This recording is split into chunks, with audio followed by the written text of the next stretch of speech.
If you think for a second the Capitol cares about you, you are lying to yourself. Because we know who they are and what they do, and we must fight back. President Snow, I have a message for you. You can torture us and bomb us and burn our districts to the ground. But if we burn, you burn with us.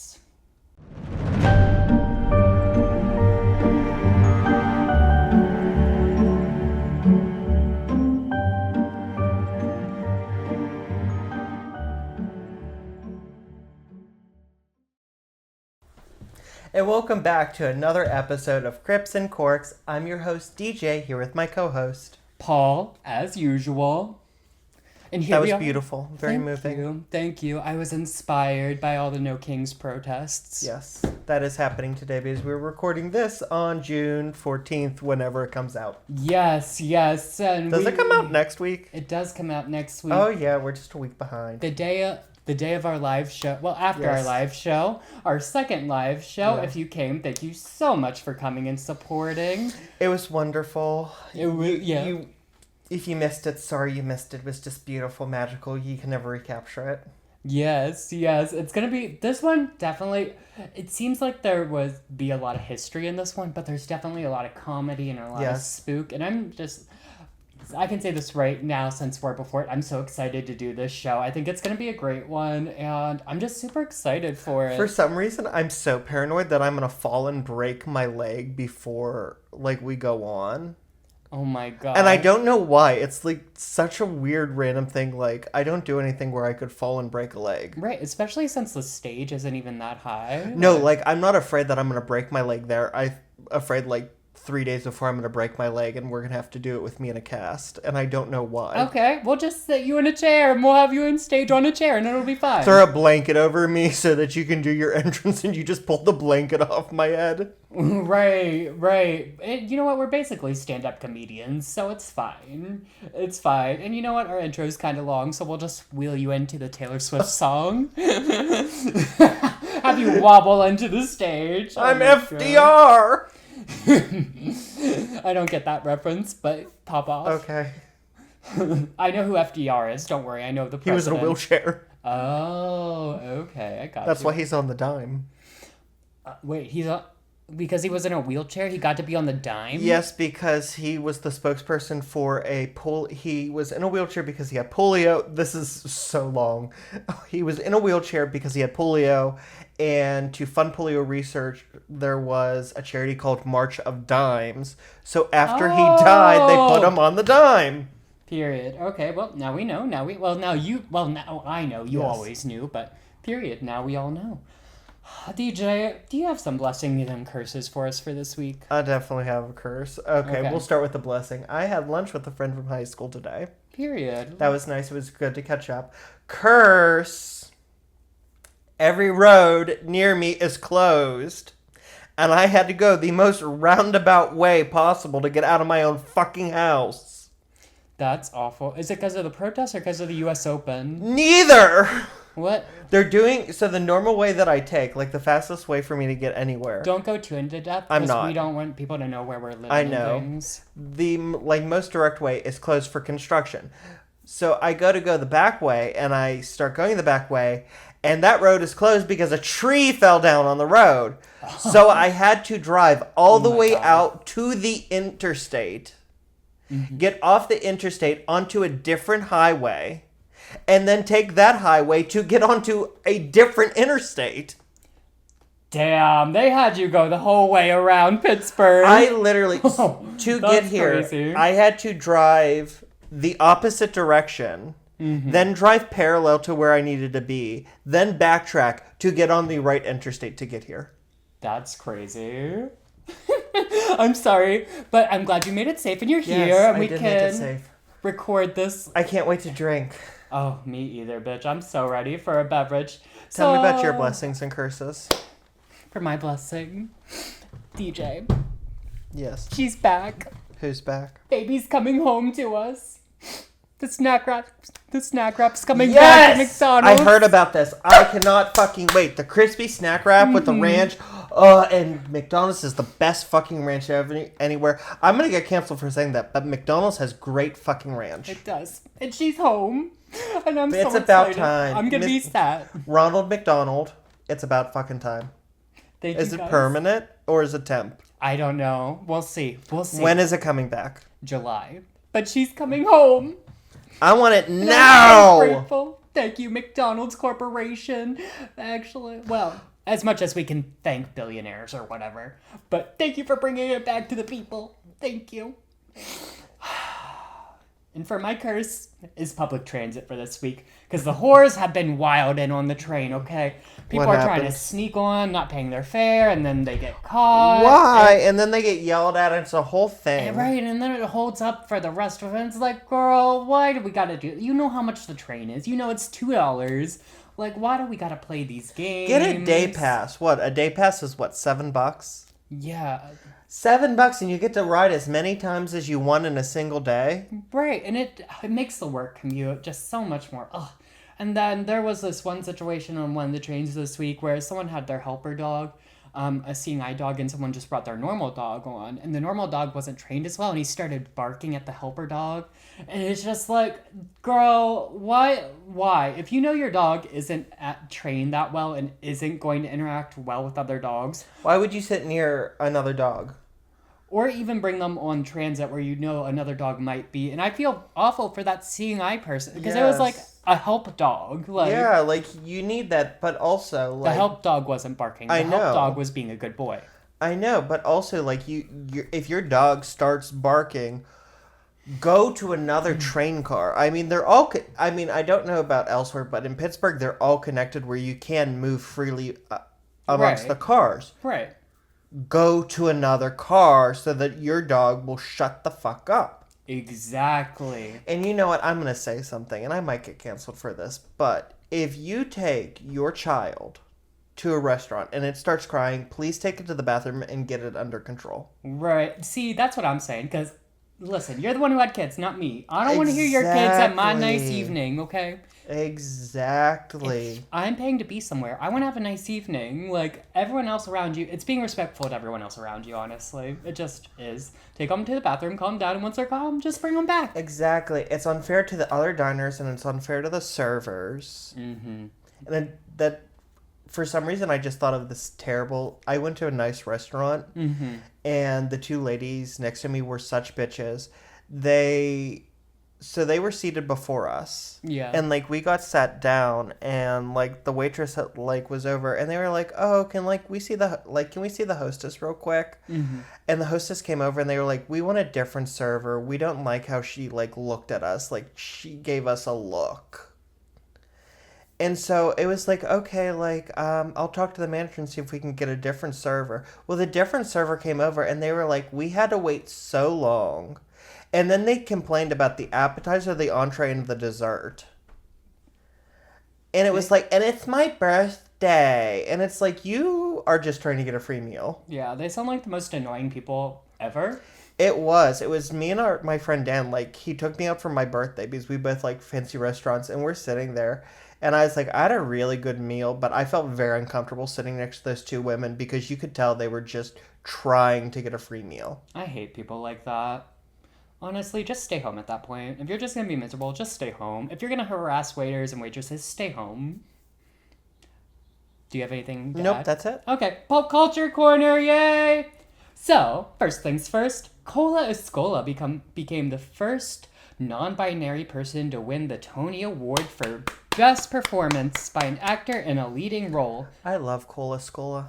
Me too. They were so funny in Amy Sedaris' At show. Home with Amy Sedaris. Yes, yes. I wanted to see them in Oh Mary so bad. Right, it looks like such a funny musical, and I love like campy musicals Yes. like that. I don't know if it's a musical or just a play. Oh, it might just be a play. Because I haven't seen it. And I know Titus Burgess replaced them for a while, and then somebody, I can't remember her name, but she's another comedic actress, replaced them. But I wish I could have seen it with Cola Scola. Right. And it kind of, just hearing the concept, I was like, I want to write my own one-woman show but it's about Lizzie Borden. Right, and honestly, it's kind of giving what we're going to be doing in our Gettysburg Yes. show. It's like historical comedy. Yes, except Cola Scola has bragged. How much research did you do for O'Mary? Less than none. Right, where we've done We've done too much. I know too much about Gettysburg, and I cannot wait for all this information to leave my head. Yes. For sure. And one last pop culture corner thing. Sabrina Carpenter announced her new album. Yes. Man-Child is the first song from it. Mm-hmm. And then the album's called Man's Best Friend. I think it's a comment on the patriarchy, hopefully. No, I think it is. But if it's not, it's a good marketing scheme because people are already up in arms. Because I don't know if you've seen the album cover, but it's her like on all fours like a dog and a man's like grabbing her hair. And yeah, it's definitely some sort of comment. However you take it. But I'm interested to hear the rest of the album. The first song, Man-Child, it's giving interesting. Right now it's trending on TikTok because people are doing a line dance to it, which I kind of want to learn the line dance because it looks kind of fun. But I'm kind of sat for it, and I'm interested to see what evolves from this new album. I love how, like, you, me, and Dan have been saying for so long, like, we need a song of the summer. We need a song of the summer. And we were talking about, like, we need a Sabrina or a Tate McRae or Addison to come out and, like, release something. And why aren't they doing it? And then, like, out of nowhere, everyone's, like, releasing new music that's, like, Thank you. Thank you, but where were you 2 weeks ago? Right. Like at the start of summer. Where were you doing Pride Week? I also have something to add to Pop Culture Corner. Okay. Addison Rae has changed her name. To what? Addison. Oh, she's just Addison She's now? just Addison now. Do you know why she did that? She said going back to like her Vine and TikTok days, she was Addison Rae, and she's rebranding. She's moved past that, and so it feels only fit that she is no longer Addison Rae. Okay, I appreciate that. She's moving into her more mature era, and I feel it. I'm here for it. Good on you, Addison. Yes. Period. I need another song like Diet Pepsi, though. Yeah. I think it's more like she just wants to be a mononym, like Cher or Madonna, Prince. Makes sense. Okay, I got it. I still stand. We're still here for it. All right. Do you have anything else to add for Pop Culture Corner? All right. Let's drink. So today we are drinking Intrinsic, okay? Oh. Intrinsic. It's a 2021 red blend from the Columbia Valley. Street art and winemaking, an unexpected pairing. Using extended macreation, we age on the skins to create a layered red wine with silky, refined overtones. Street artist Zimmer took the wine style and perfectly symbolized it with his signature art style on the label, which will be on the screen, but also it will be on our Instagram. It is a really pretty bottle. The girl looks really pretty. Yes, I think we've had this before. Maybe. It looks very familiar. Either that or it's been sitting around your house forever. No, I just got it today. Oh. But let's give it a good old open, and hopefully our wine opener works this week.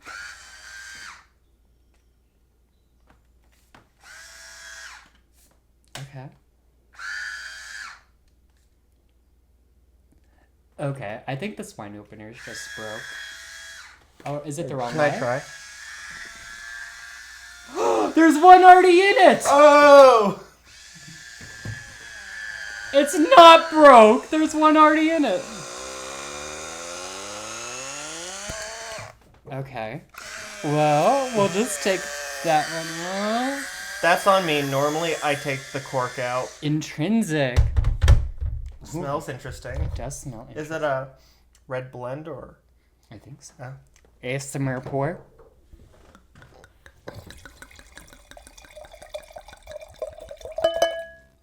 Okay. I love Esmer. Me too. I love when I take it in the asthma. Oh.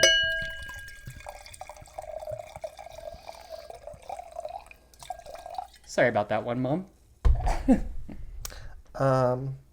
That smells interesting. Cheers. Cheers.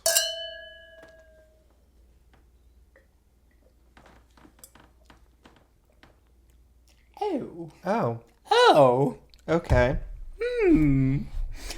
Well, I'm glad I paid extra for it, because I thought I was going to get a little bit more of an expensive bottle today, just for the fun of it. And, it seems like I've betrayed myself, you all, because this wine Not good. Maybe it needs to breathe. Well, hopefully, because I'm giving that 2. Maybe we gotta start decanting the wine. That's a bad wine, bitch. That's Yeah, not I'm good. giving that 2. 2 grapes. That's not a good wine. Don't spend the extra money. And by extra, it was $23. But, girl, don't spend it. Get the $15 bottle. That's not good. I mean, we're still gonna drink it, but girl, no ma'am, don't do it. No ma'am, no ham, no eggs and bacon. No Pam, no cauliflower, no green beans, no Salisbury. Oh, I do love a Salisbury steak. I do. But that comes from my poor upbringings. I love a TV dinner. I don't know. A Salisbury steak is good anytime. Oh, tea. I love a meatloaf too. Get into a meatloaf. I do like we're meatloaf. doing meatloaf in 2025. Yes. Yes. When was Okay. meatloaf canceled, and how can we bring it back? That's gonna be our job for 2025. We're bringing back meatloaf. We need to make this a recurring joke. Right. Okay. Let me tell you a story, DJ. Okay. I think the apple's rotten right to the core. Oh, Jesus. From all the things passed down from all the apples coming before. I split the apple down symmetrical lines, and what I find is kinda scary makes me just want to drive. These beautiful words from our patron saint, Charlie XCX, have a deep meaning, but this intro does not.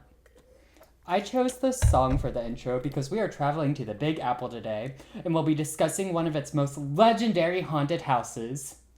That is definitely rotten right to the core from all the things that came from before. Today, we will be talking about the house with 22 ghosts, the infamous House of Death in New York City, perhaps New York's most terrifying house. Well, apartment building. Well, apartment building. Bum, bum, And we do have a few trigger warnings. Oh, we love a trigger warning. Trigger warnings for suicide, child abuse, and drug use. Okay. Have you ever heard of the House of No. Death of New York? Do you Never. know anything about it? Nope. You're in for quite the tasty treat then. What borough is it in? It's in, I actually have it written down here in my first sentence. It is Greenwich Village, Okay. That's in Manhattan. Manhattan. It's a neighborhood in Manhattan. Mm. There are 5 I'm getting into the weeds. Please just tell me about... I didn't, I'm not about I New York. know. I was gonna not make a joke about what a snob I was, and then I started educating, and then I was like, I need to shut the fuck up. Please tell me the story. Okay, let's get into it.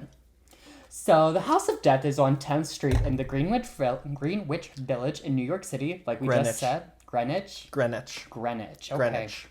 It was made in the revivalist Greek brownstone style, Ooh. just like many of the other homes in the neighborhood, and it was built in 1856. Oh. The House of Death had a pretty average beginning, and the first occupants were the wealthy widow of Mr. James Borman Johnston and their 2 daughters.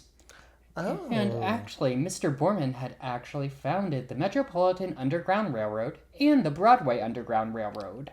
Oh. So we're here for that. Good for him working with the Underground Railroad and Yes. stuff.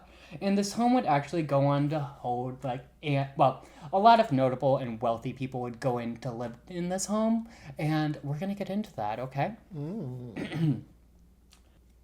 So, like I said, at the beginning, it was just an average home when the Borman family lived there, and it did not start gaining its reputation until the Borman family moved out. I'm so sorry to interrupt you. This has nothing to do with anything, but every time you say Borman, I think you're gonna go boarworm, and I'm like, Not the not the boarworm. boarworms, Not the bull. not the boarworms. I'm sorry. So, the house started earning its infamous name when famed cyclist Fred H. Andrew bought the house and had some bad luck. Cyclist, like bicycle? Yep, he was Oh. a famous bicycler. And this is in the 1800s. Yes. Is it one of those crazy ones with the one big wheel and the one little wheel on the back? I wouldn't know, but you know who would know? Alan. The 8-year-old boy he hit with it. And what? Broke his leg. Wait. He broke the boy's leg or he broke his leg? He broke the boy's leg. Oh no! And this is the 1800s. Did the little boy die? No. Oh, okay. Was it a sickly Victorian child? Melissa! Oh no! I've been hit by a bike! Oh God! My leg! My poor leg! Not again! How will I ever be able to work in the factory? He did go to jail, though. Oh no. Wait. For like... was it an accident or was he trying to run down the kid? It was an accident. You remind me of my ex-wife! Boom, boom, take that! My leg! They label it as an unfortunate bicycling accident. And I mean... And I don't know. All the stories say it was bad luck for him, but I'd say it was more bad luck for the kid who got it. Yeah. My leg! How will I work in the factory? I have to support my 9 younger siblings. Exactly. But people say this is when the curse first started Oh my God, in the it's home. curse. Yeah, because people who live there have a lot of bad luck. That little kid was actually a magician. Curse you! I put a curse on your home for breaking my leg. Stop. I can't work in the factory. Curse you! A skidoodle, your luck is now a noodle. Oh my God. Oh God. So, just 3 years after this, another notable figure would inhabit the home.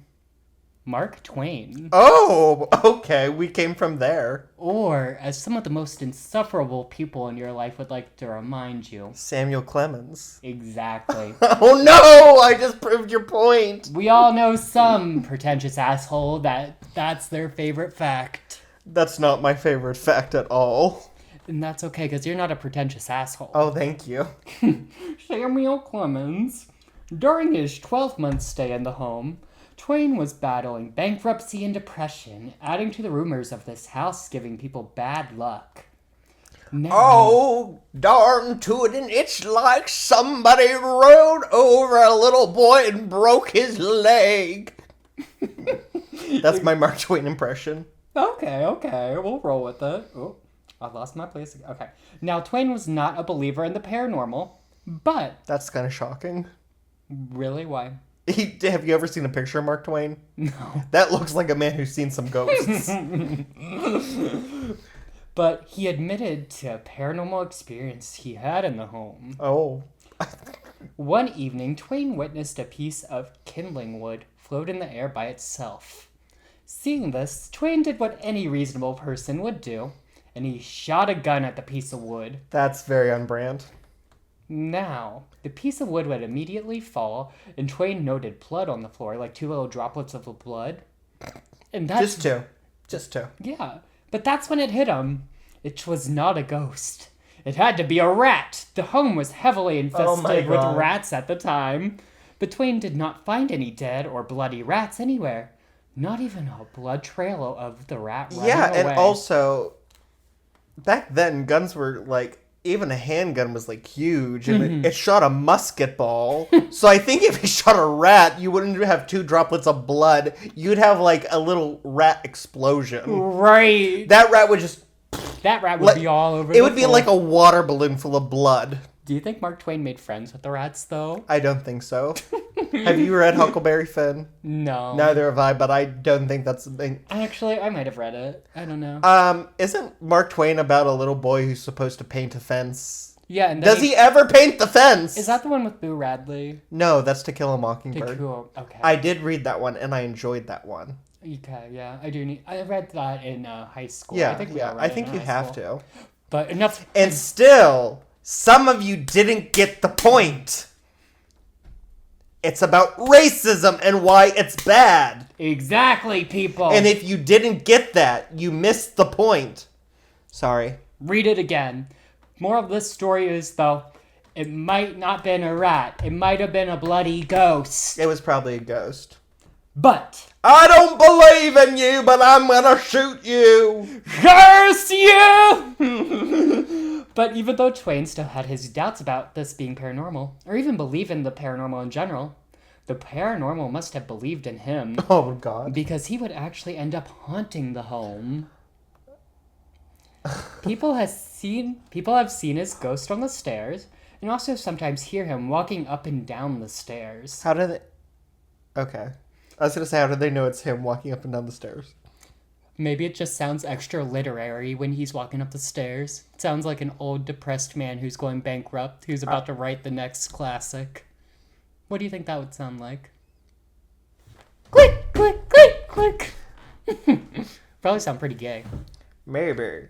Hang on. I got to do Southern accent. Maybe if I make it.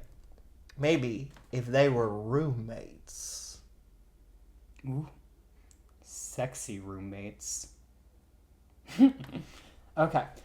Some people say they hear him trudging back and forth in parts of the home that no one is in, perhaps pacing, contemplating life, his depression, and bankruptcy.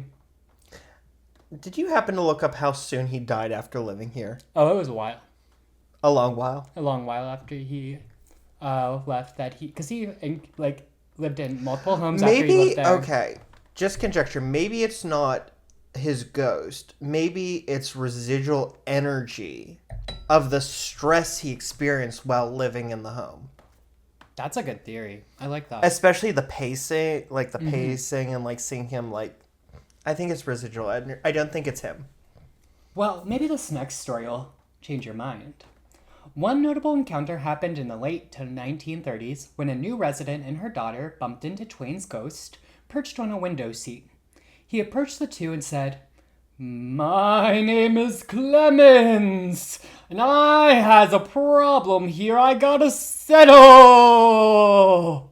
then disappeared into thin air. Maybe it's the rats. Maybe he never got rid of the rats, and it was real. He never got to scratch that off his to-do list. It was really bothering him. Ooh, he came back to clear out all the rats. Yeah. Okay.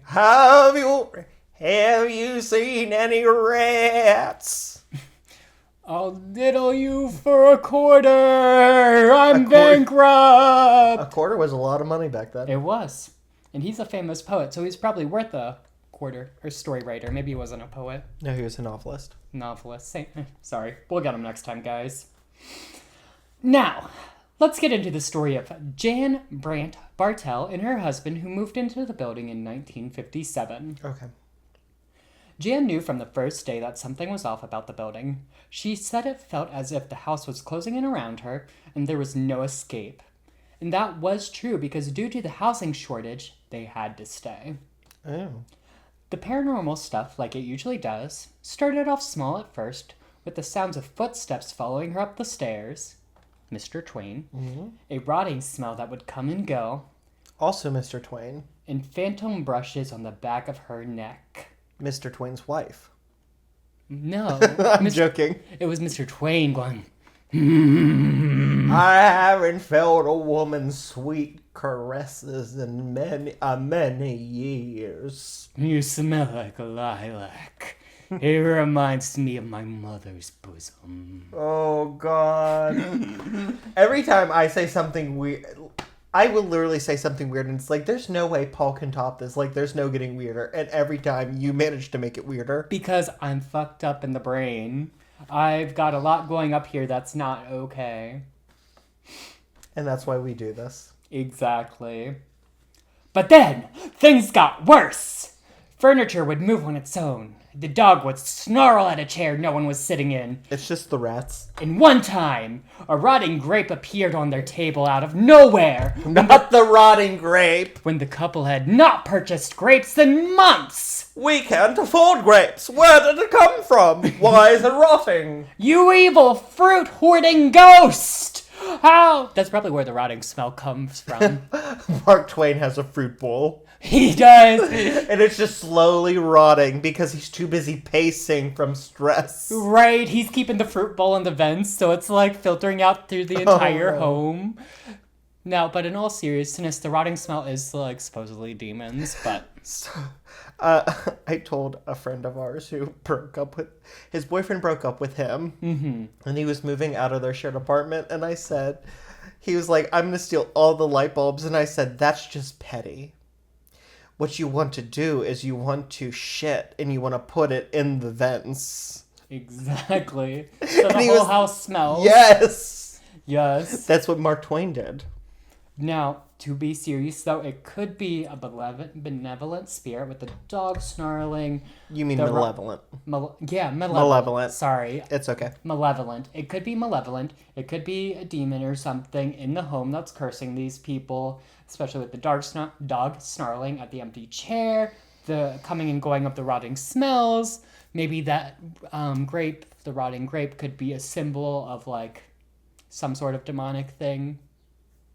It could be serious. We're making jokes, but it could be serious. It could be. But we're going to keep making jokes. And perhaps the most frightening is the shadow figure that would appear. I do hate a shadow figure. One day, a man appeared in front of Bartell, and she reached out and touched it.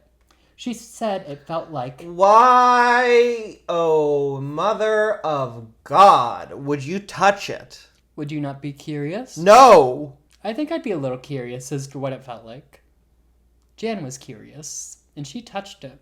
And do you want to know what she said it felt like?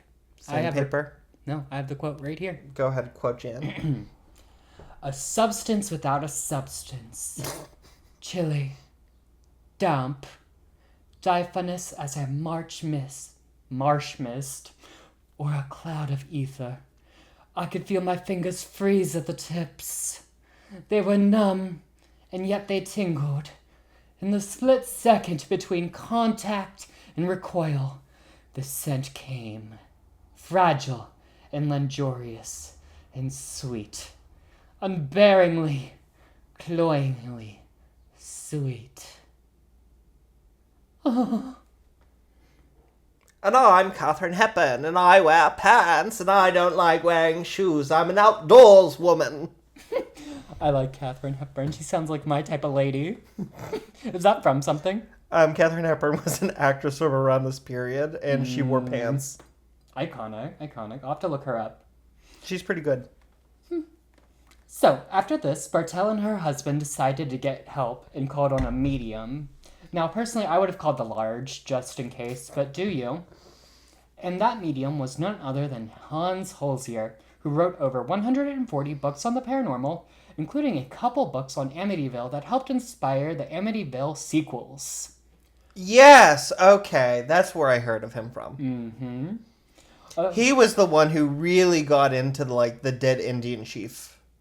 Yeah, not surprising. Yeah, no. Listen to what I'm about to tell you about what he's telling these folks. Is it another dead Indian chief? Nope. Oh. Upon entering the building, Holzier said he felt a presence and said there were 22 ghosts inside the home, besides Mark Twain, of course. Some of the spirits he mentioned were a woman in a white dress, a young girl, and a gray cat. Holzier said there are 3 things dead in the house under the floorboards. A young girl, an aborted child, and a small gray cat. Do you know what this is giving? What? Lorraine Warren. I mean... I feel a presence here. And oh, honey, it's demonic. It's demonic. It's keeping everything else trapped here. And where's my rice pudding? Annabelle! Did you eat my rice pudding again? If you were at the live show, you get that one. But he probably crossed paths with her a couple times. I wouldn't be surprised if Holzier kind of entered them, the Warrens. Like, yes, but I also feel like they're... and spiritually. I think they're, like, worse enemies. Like, Ed, come on, you gotta get up. You gotta write a new book. Hans Holzier, he's talking about Amityville. We gotta write a book. Quick, call the Lutzes. He's already released 2 this month, Ed. Get to writing. Ed, come on, you gotta say... I know, you're gonna say... The Vatican. Okay, honey? The Vatican has made you an official exorcist. He can't take that from us. He's a Protestant. I could see them doing that. I would love to. Maybe you should write that musical. The musical of the warring mediums. Demonologist. The untold Lorraine Warren story. Warren and Peace. Warren and Peace. Copyrighted! Copyright, trademark. Well, shit, it flipped. Okay. I'm gonna do this. Warren. And that's gonna be our October live show. Warren and peace. Warren Peace. Warren Peace. Exactly. Okay. So then, Hosier was possessed by a spirit who claimed... Oh my god, okay. I'm sorry. Hosier was possessed by a spirit who claimed to be Rainey Madison. Mallison. A 19-year-old who said she was born in 1848, who blamed Lincoln for killing her husband in the war and cried over her aborted child. Did you say Mallison? Mallison. Mallison. Her name was Mallison? Rainey Mallison. Rainey. Yes. Reenie. And Lincoln killed her husband, okay. Lincoln did not kill her husband. She blamed Lincoln because he died in the war. Lincoln killed her husband. You heard it here first, folks. Exactly. But after this, Hosier had enough and screamed at the spirits to leave this family alone. Then in a different voice he screamed, "Never! I will never leave here! They will have to go! This is my home! I will never leave!" It was probably very that. Now this shook the Bartels so much that they did move out of the home shortly after this. But Miss Bartell felt the house had permanently poisoned her. After moving out, Bartell would write a book about her experience called Spindrift, Spray from a Psychic Sea, which was a very serious book, as you could probably tell from the title. But would die under mysterious circumstances just a few weeks after releasing the manuscript. Some people speculate it was suicide. Others say it was a heart attack. Now, she did suffer from depression, okay? And one thing to note, that Miss Bartell did claim to have psychic abilities herself, okay? And one thing I will note as well is I would like to experience a spray from a psychic sea myself. I bet it feels wet and moist and interesting. Can I be honest? This is kind of giving Linda Napolitano. Right, it kind of is a little bit, right? Like rest in peace if she committed suicide. That's super sad. Absolutely. Like she was dealing with some demons in that house. I don't know if they were real demons or if they were in her mind. Mm-hmm. And that's not a joke. That is, I mean, as somebody with mental illness, it is like battling a demon within yourself. Right. But I think she, just like Linda Napolitano, I think she found somebody who believed in it more than she did, and something tipped. Right. I feel like Holzer was probably on him. Well, before this, she claimed that she already had the psychic abilities, okay? And then she rings in Holzer, who's famed paranormal person. That's how he makes his money. So he sees an opportunity here. Yeah. Comes in, adds to it. And then Miss Ma'am maybe saw an opportunity to even add to it further and write her own book. Yes. Now, it's unfortunate she died. I mean, correct me if I'm wrong, but when you release a manuscript, that's not releasing the book, right? So she released the manuscript? Yeah. Did she? Okay, no, because I worked in publishing for a short time. Mm-hmm. So the manuscript is the finished but unpublished work. Right. It does not become a book until somebody buys it and turns it into a book. Right. So she didn't see any profits from the book then. No. Her husband most likely did, but... Maybe her husband killed her. Maybe he did. Side stories. Sidebar.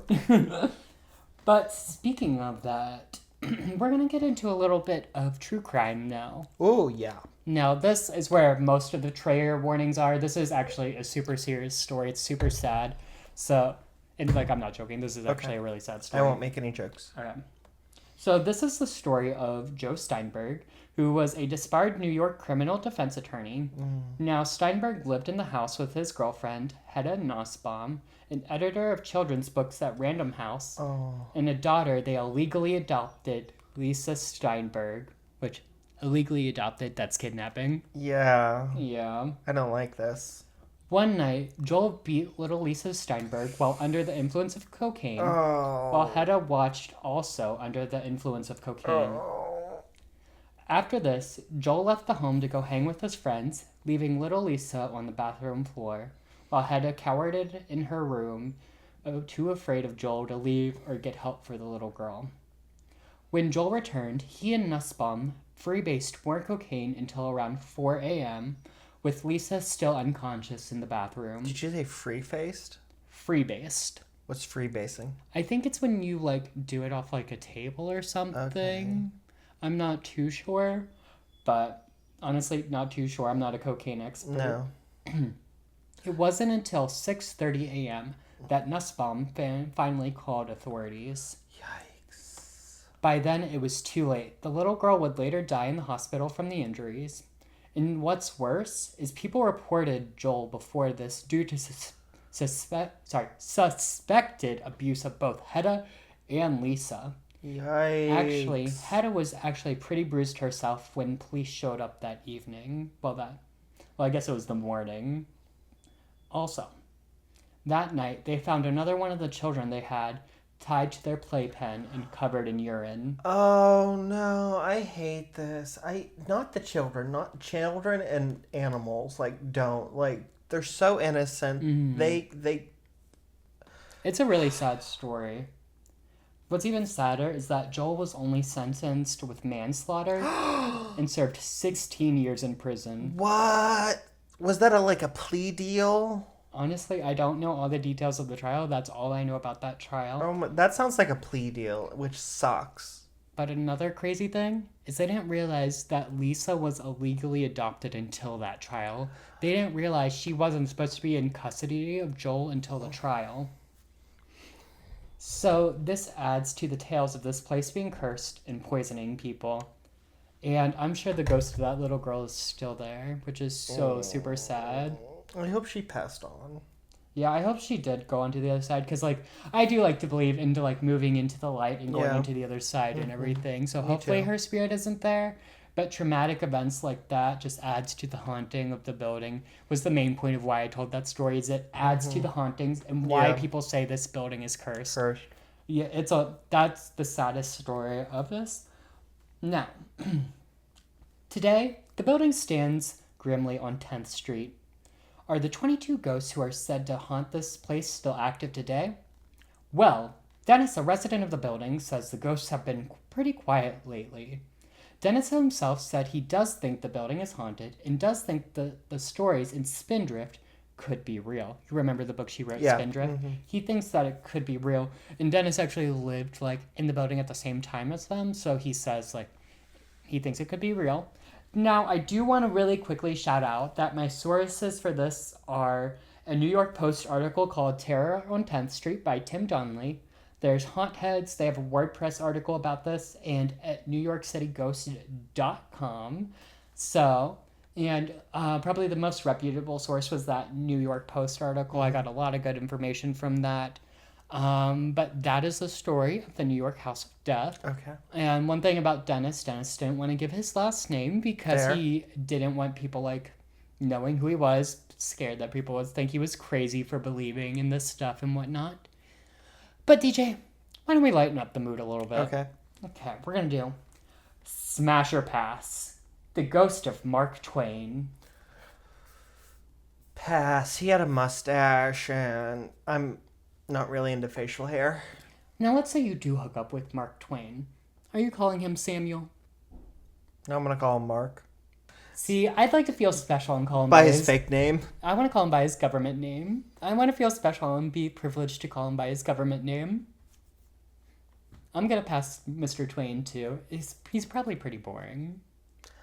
I think he was, an interesting character back in the day. Mm-hmm. Within the scope of American history, I think Mark Twain was an interesting person. I just don't like facial hair, and I don't want my taint to be tickled by his mustache. Sorry, Paul's mom. That's crazy about you. Wait, do you like facial hair on guys? Not really. Not really? Not really. There's some people who it's yeah, but if I'm going for a majority, no, I'm not into it. I'm very specific with it. I like a mustache. I can do a mustache. But I can do, like, very light facial hair. I like scruff. Scruff is fine. I don't particularly want a beard. I don't want a mustache. I don't want a goatee. But, like, scruff, Right. Do you remember the app Scruff? yes. That was a crazy time. Also, just real quick, if you want to see the house, they don't do tours inside because it's still apartment buildings. But they do New York Ghost City tours where you can walk around the outside. They take you around the outside and Yeah. they'll tell you like all about the house and whatnot. So if you want to walk by it, 10th Street, Greenwich We Village. should do that, Greenwich. except you hate New York. Yeah, I'm not too fond of New York. It's too big and too many people. Now, what if we just, like, go up and we walk around Central Park and we have lunch and then go see a show and then do the ghost tour? I'd go see a musical. I do like a musical. I'd go see a musical. I'll even let you pick the musical. Period. We'll have to see who's running.